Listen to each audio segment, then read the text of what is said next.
Hi, this is Jack from Alpha Charts with a State of the Market video. Today is June 13th, 2020. Before we get started, this video is for educational purposes only. These are not recommendations to buy, sell, or hold any stock or security, and I may hold positions in some of the equities mentioned.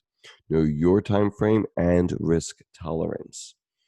All right, so it's been a wild week, and we're going to start off again with the SPX. Now, this chart is getting a little bit busy for the way I like it, but there's a lot of information that I want to go over on this.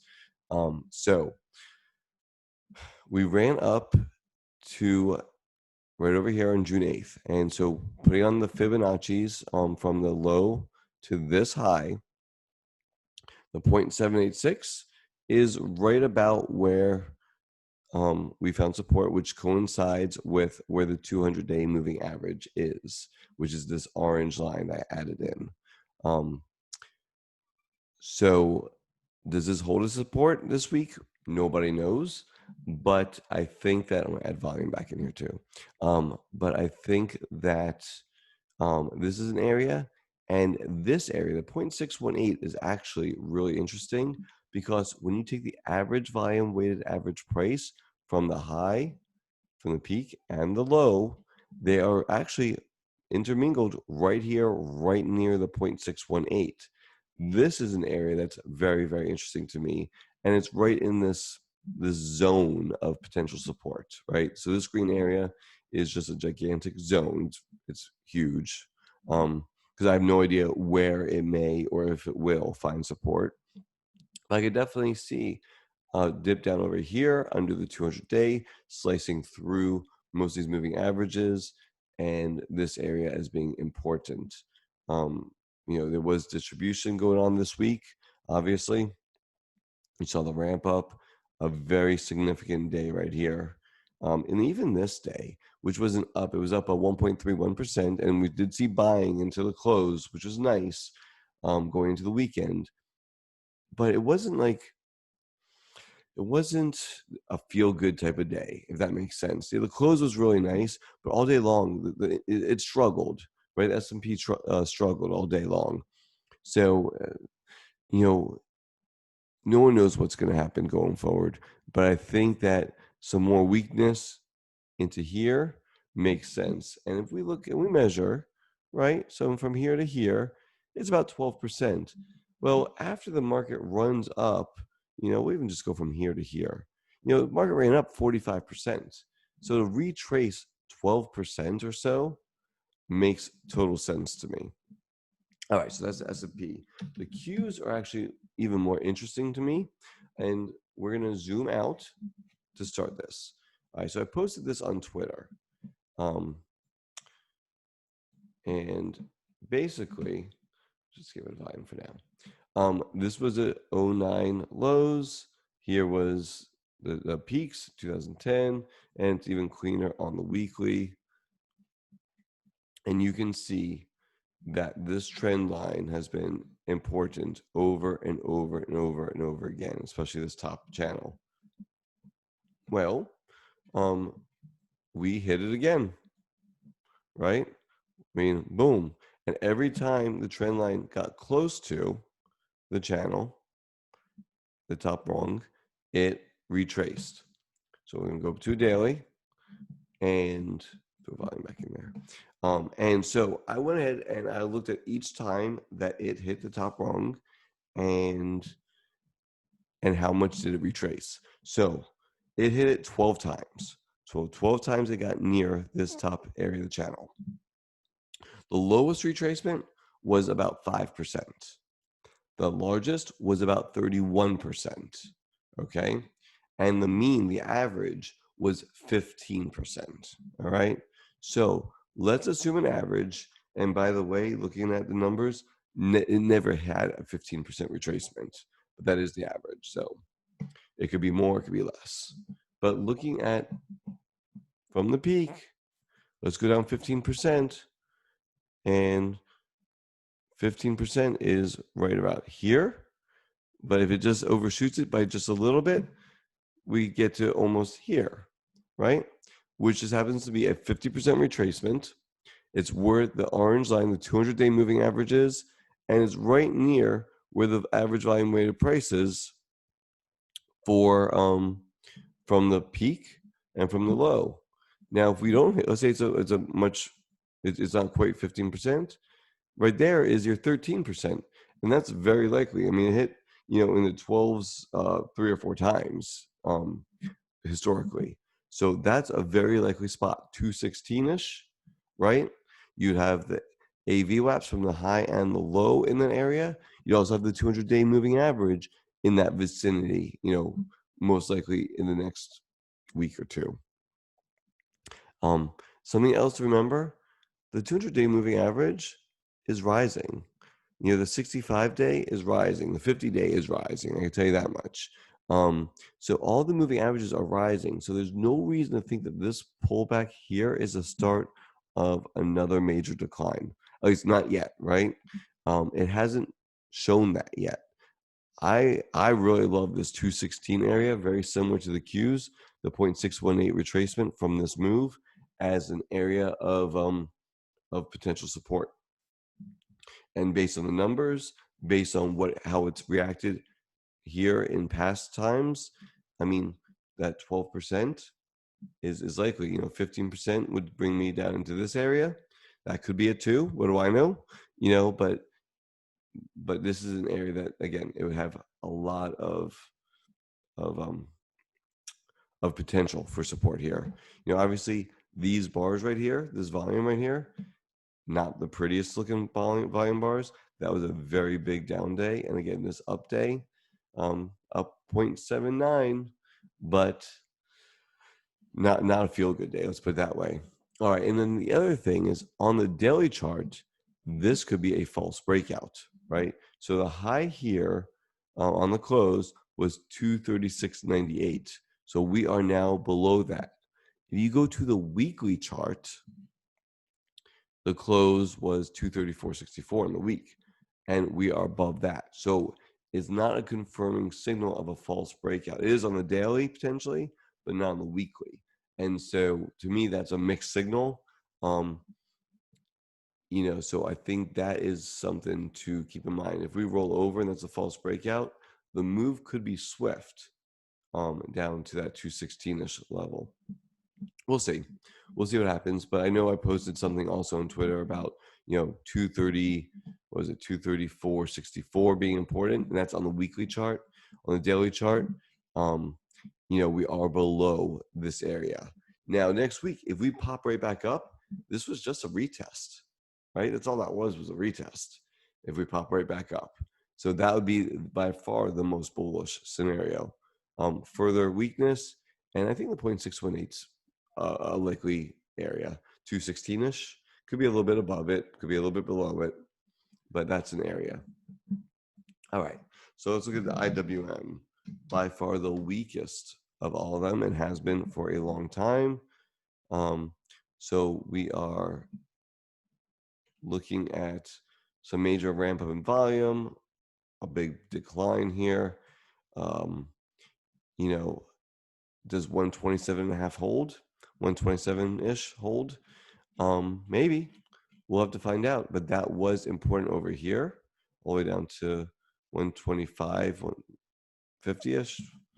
We'll see if that holds. There's a lot of memory here now, right? There's a lot of buyers underneath here. Here's the volume weighted average price from the bottom, right here. Here it is from the top. So we'll find out. Is it retest here likely? I think we retest this area. Just because this move down was so strong. I mean, could we pop up right back up through it, and that's just a higher low? That's a possibility too.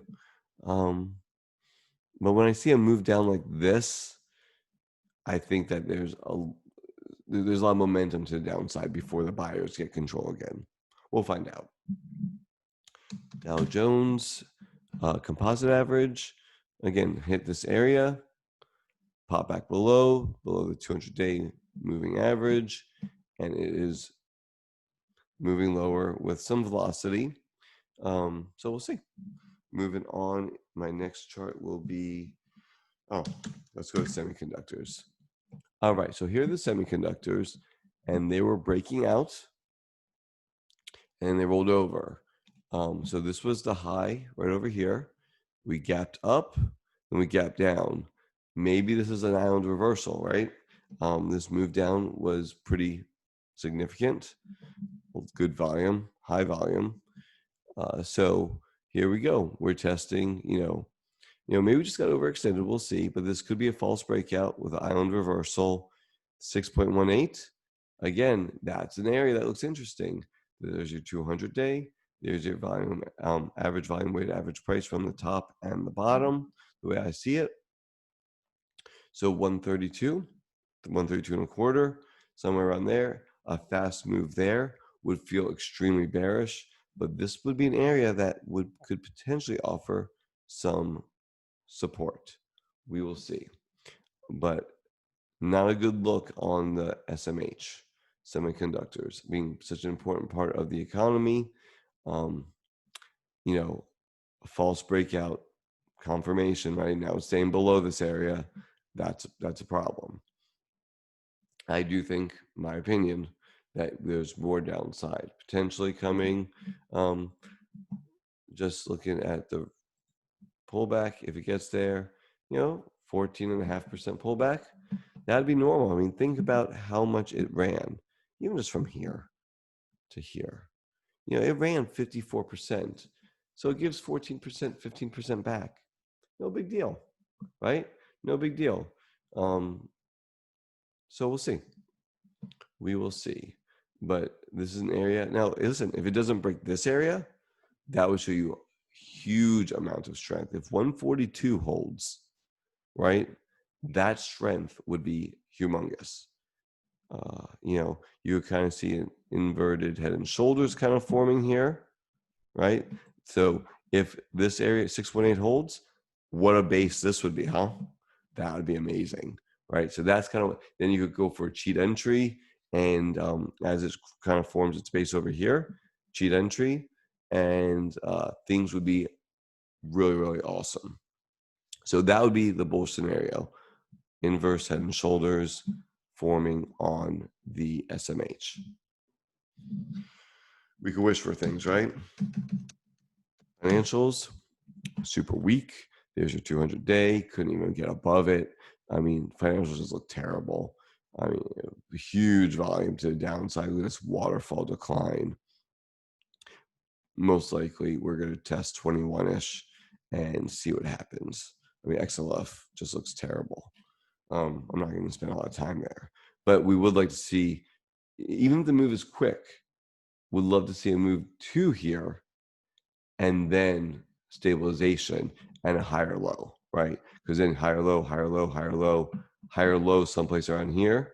Okay, that could actually be a constructive thing. So we'll see. Lumber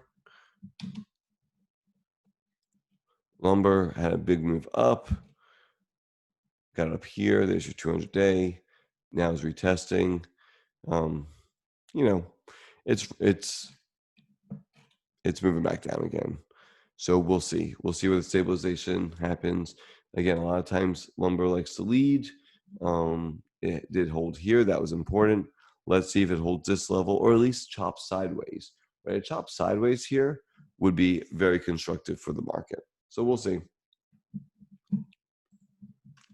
Put call ratio. So this was one of the signals I had that things were not doing well. We got to a very extreme area right here, and it hasn't been that extreme, right, since 2015, and going back, we're talking about 2009-ish, right? Now, this signal up here, only on the very extremes do I really care, and it did get there, and now it's moved back in to a much less extreme area. I think that this probably needs to overshoot. And even if it doesn't get to 1.4 exactly, even though many times it does, when it gets here, it overshoots, right? gets here, eventually it overshoots, gets here, overshoots, got here, overshoots. I think that is an area that I would really be interested in. If I see it approaching or at or exceeding on a closing basis this 1.4 level, that would be, especially with a coincidence of it hitting the 0.618 Fibonacci retracement. Again, looking for the story. What is the story of the market? The proper retracement, the proper overshooting. That would all be a reason to potentially look for a bottoming action and potentially get long. We'll see. So that is the put call ratio. Again, just overshot back in a no signal range. So the momentum, I think, continues this way. People then pile into puts, I think, going into next week. Maybe some more market weakness, and we'll see how the week closes. If it can close in this area, you know what? That was just a healthy pullback. If the market, we'll see what it does. But right now, I'm looking for just a healthy pullback within the context of an uptrend. SPX TLT. So SPX versus TLT. Let's go to the weekly for this one. Just a little bit cleaner of a chart. Get rid of volume because we don't care about volume in this. All right. So important area, all through here. We sliced through it, came back up, and now we are just retesting it, right? So this area is just a retest in my book. As long as it's, we'll call it 1785 to 1850 area holds, that's just a retest. And you see even cleaner on the daily. It actually came down here and bounced. So as of right now, things are still in a bullish scenario. We break down below this and start making new lows. That's a different story. But this still looks like a retest, and the bullish action, I think, remains. Again, it's a sharp retest, right? It's an angry looking retest. But if we can get some stabilization in here, that'd be a bullish scenario. Looking at credit spreads, if you notice, we want to see tightening of spreads. We have lower high, lower high, lower highs, lower high at this point, right? Lower low, lower low, lower low. Lower highs, lower lows. So credit spreads are in a downtrend. We're seeing tightening of the spreads. I think that is still healthy price action in the bond market. And unless we see a higher high happen, right? Unless we see this higher high happen, I think that the bond market is still saying that it's that this is just a normal pullback within the context of an uptrend, and things are beginning to normalize. Looking at the VIX. Yes, we got a spike, but now we're just kind of making a little pullback. Wouldn't be shocked if this VIX goes up next week even more to make an even, lower high from here, and potentially then a lower high from here, and then hopefully a lower low going forward, right? So that would not shock me if the VIX goes up some more this week. But as long as it doesn't exceed this area, I think, which would be very extreme, obviously. As long as we don't exceed this area, it would be considered a lower high, and then rolling over, that would be a constructive, formation in the VIX. And we're going to finish off with the value line geometric index. So we went up, we came to this area, this 500-ish area we always said was very important. Going back, historically, this area has been crazy important. On the daily, we came up just about to that area, backed off, came over here, kind of bounced up. So again, consolidation in the value line, I think, would be the constructive price action. If this was a stage 4, which to me it was, then this is stage 1. And this is the base that we're looking for. So a choppy action in this area, even a pullback, that would be constructive, right? Value line showing a stage 1 accumulation. would be very constructive. And you can say potentially then this was a stage 4, and now we're making a stage 1 base here, right? And this is a stage 1 base. Watch out. There's a much larger bullish market coming in the future at this point. That all remains to be seen. But my outcome, again, right now, I'm net short. Heck, I only own 2 positions, and they're both inverse ETFs. Inverse or the SQQ and the TZA are the 2 I own currently. I don't think by the end of the week, though, I'll be owning those. These are short-term items. I cleared out my portfolio. I'm looking to see this week who remains to be the leaders, right? And we're going to get a lot of information on that this week.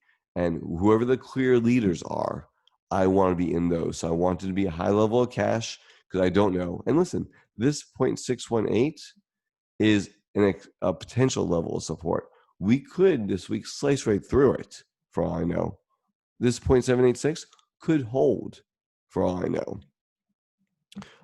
In the Qs again, this has been my base case. This 0.618, that's where I definitely will want to put some, depending on price action, want to potentially get long again. But I'm going to be watching. Again, I'm short right now, but by the end of the week, I don't think I'll be short. I doubt it. This market is a strong market. You have the Fed supporting it. You have a lot of positive momentum. So this right here is an area of interest by a lot, and I hope you all stay safe out there. Again, context of a pullback, again, almost like a cup and handle. If this pulled back to the 0.618, you can even call this a cup and handle on the Qs, right? Again, a lot of very constructive price action, even though this felt really bad this week, especially on Thursday, and next week could feel extremely bad. Keep it into the context of where we are. Good luck, everybody, this week.